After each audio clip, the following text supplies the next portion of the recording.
Let's check out this 2-pack of 6-inch deep server rack shelves that I picked up recently. The shelves are vented and can be installed in different orientations depending on if you want the lip facing up or down. It comes with 2 end brackets that you attach with the provided hardware. The way you screw these in will dictate the orientation you are planning to install the shelf in.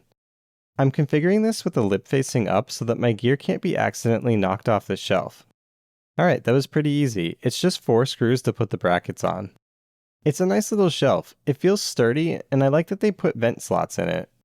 Now with a little camera magic, let's set up the second one. Cool, now we have both set up and ready to go. The shelves come with silver-colored cage nuts and screws for mounting them on the rack. The included hardware looks fine, but I'm going to use the all-black hardware that came with my rack so everything looks uniform. The shelves are easy to install. It's just 4 cage nuts and screws, and the shelf is on there.